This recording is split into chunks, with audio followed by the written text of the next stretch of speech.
Finally माझ्या घराचं काम पूर्ण झालं 15 दिवसानंतर. काल शनिवार होता आणि मी कामाला सुट्टी घेतली होती.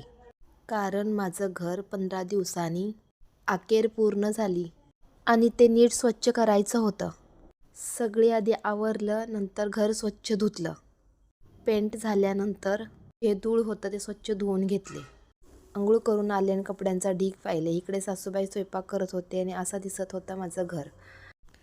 घरात सगळ्याकडे सामान भरल्याने खूप वाईट दिसत होतं घर. आता सगळं सामान जागच्या जागी पडल्याने खूप छान दिसत आहे आणि मलाही बरं वाटत आहे. आता मला निघायचं होतं माझ्या कामावर, तर मी तयार होऊन अशी निघाली. कारण की कामावर तर जायलाच हवं. आज शनिवारचा दिवस आहे. शनिवारी मला प्रत्येक शनिवारी संध्याकाळी कामाला जायचं असतं. दिवसभर घराची कामं, संध्याकाळी मला कामाला जावंच लागतं. थोडासा थकवा असते, पण जबाबदारी पण आहे. आणि सर्वात जास्त मला आवडते ते म्हणजे इथली लहान मुलं. मी आले की ते लगेच माझ्या भोवती गोळा होतात. खूप प्रेमाने. काम आहे, जबाबदारी आहे, हे मुलं माझ्या जवळ आले की माझा थकवा सगळा दूर होतो.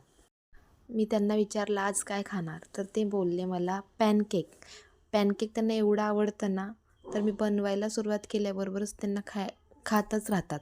मग मलाही छान वाटतं की मी बनवलेलं काहीतरी त्यांना आवडतं. इकडे माझी मुलगी त्यांना अंघोळ घालून केस विंचरत होते, कारण की तिला मुलं फार आवडतात.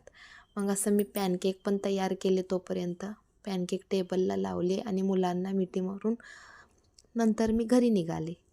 मग माझ्या मुलीचा हट्ट असा होता की लिफ्टमध्ये हे करून खाली जावं.